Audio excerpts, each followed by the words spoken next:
Ooh-wee, Jimmy Haslam, Browns owner, may have had this plan put together all along. We have to break this down. As it appears, Jim Schwartz, defensive coordinator for the Cleveland Browns, appears to be the lead candidate to get this head coaching job as of right now. And I'm going to break down why that is a great thing for one Shedeur Sanders. We're going to get into all of that. Welcome to Keep the Vision. Make sure you like, comment, subscribe, share the channel, hit that bell notification, and hype the video. Let's get right into things. So here it appears that Jim Schwartz, he had his interview, and it appears that as of right now, he's the lead candidate, with John Harbaugh having greater pastures elsewhere.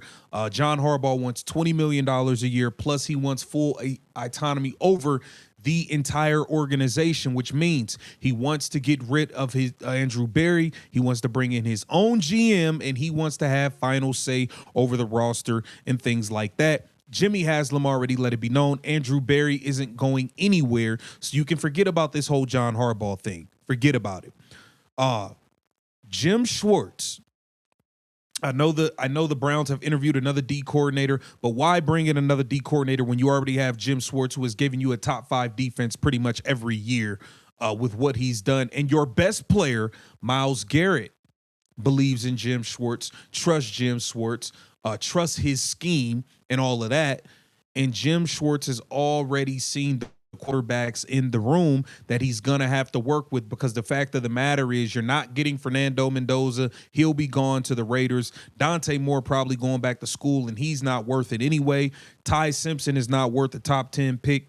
So your room is your room. You're gonna have Shedeur Sanders, Deshaun Watkins, and Dylan Gabriel. Jim Schwartz knows what time it is. He knows that the team is rallied around Shedeur Sanders. And now all he has to do is bring in a legitimate offensive coordinator. I think he'll do away with Tommy Rees, and we need to see if we can go in and still get Mike McDaniel. That might still be an option. Let's take a look at what G. Bush had to say about this whole Jim Schwartz thing, with him being the lead candidate as of right now. If you would have told me during the year a little bit that Jim Schwartz was going to be, in my opinion, right now the lead candidate, I'd have told you you're crazy. But there's a funny thing the way it works. I believe there's 8 head coaching jobs. There's 8 jobs and not enough of candidates to go around. There's eight jobs is a lot out there, but it's only but so many seats. And some of these guys are going to have to settle for being coordinators. There's not one hot shot coordinator that's offensive minded, that's at the top of the food chain like Ben Johnson. It's not one. So it puts you in a situation where you just got rid of Stefanski, right? In terms of resume, a lot of people don't even have his resume. And you got rid of him. You should have got more wins. So where do you find a person who has an opposite personality than Stefanski? More, he's going to hold you accountable. He's going to do what you need to do. He has previous head coaching experience. He's a leader of men. And where can you find all of that? And the guys absolutely love him and have respect for him in the building today. If you want your new coach, if you don't hire Schwartz, to keep Jim Schwartz as your defensive coordinator, that means you think very highly of him. Yeah, that's a good point, too, because even when I was saying Mike McDaniel should be the lead candidate, I was saying I would want Mike McDaniel to keep Jim Schwartz as defensive coordinator, because that's how much respect I have for Jim Schwartz, and I know the defensive side of the ball has that much respect for him and the people in the building as well. That means you think so highly of them that you want what? To keep him on. You might as well just make him the head coach then, if you care that much. If that's how much respect you got for him, what is it? And I think this is a great thing, because one of these other coaches coming in, the reality is they may want their own quarterback. That's the reality of this situation, y'all. You can't tell a new hotshot head coach coming in that, hey, you got to take this quarterback. You have to take Shedeur. Listen, they might not want him, and they might want to move on to somebody else. At least with Jim Schwartz, we know he's seen Shedeur work. He's seen the talent. He's seen that Shedeur can win games. So I think Shedeur would have a better shot at being the sticking point at quarterback if Jim Schwartz does get the job and Jim Schwartz just brings in an offensive coordinator. Because that lets it be known, hey, Andrew Berry is still going to be making the decisions on the players and stuff like that, and things like that. Make him the head coach then. Because no way you bring in another coach and then handcuff him to the guy that you already had here because of your opinion, your high opinion of this individual and the respect that he gets.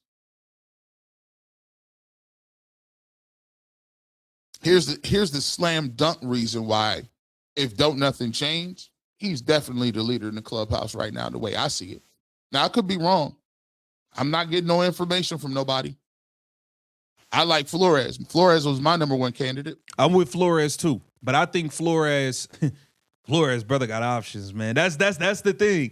That's the thing. Some of these people that we want, Mike McDaniel, he might have options. Mike McDaniel probably is going to get that Tennessee head coaching job. Flores damn near is going to get the pick what job he want to take after Harbaugh. You know what I'm saying? So some of these dudes got legitimate options. So Jim Schwartz may be the best move that you can make in bringing in a really good offensive coordinator that can work with Shedeur Sanders. However, I think Flores is going somewhere else. I think Flores is going to the Raiders. I think Harbaugh is going to get one of these New York jobs because it's New York, and they got enough cash here to let him get it off. Got a couple quarterbacks too. The rest of these coordinators, I'm not moved by these first-time non-head these coordinators who they ain't got no experience. But the thing that you got Jim Schwartz is, one, understand what they're saying here. Read the room. I think it's very ironic that they didn't even mention Jim Schwartz's name. They just wanted to be like, shh, don't even say nothing. You know that boy G. Bush is good. He done sniffed out our coaching search already. We can't even mention Jim Schwartz. Now, guys, you try to sneak this one by me. See, Jim, and for what he is, Andrew brought him from Philadelphia, which was his stomping grounds. They brought him here. He's won awards and hardwares as the assistant of the year here. And this is the most captivating and the most this hits home so tough. This hit different. Jim Schwartz, under his tutelage, remember what the owner told you. The owner said some of the hits that Andrew has had, those hits mainly came on what side of the football? So what Andrew was the end, I get excited sometimes. So the groceries that Andrew brought from the grocery store. Come on, G. Bush. The raw materials, the produce, the poultry, the dairy, the fruits and vegetables that he brought to Jim Schwartz and said, make me a meal. He turned into a 5-star deal. He turned into a Michelin star restaurant. Don't believe me? Look. Don't believe me? Just watch. Yeah, Jim Schwartz definitely made a lot of things happen with that defense. Yeah, you gave him Myles Garrett, but Myles Garrett has flourished under him. The rookies have flourished under him. Jim Schwartz, I think, would be a good pivot and a good move for the Cleveland Browns, and I also think it would be good for Shedeur Sanders. Get down in the comments, let me know what you think. This is Keep the Vision. Make sure you like, comment, subscribe, and share.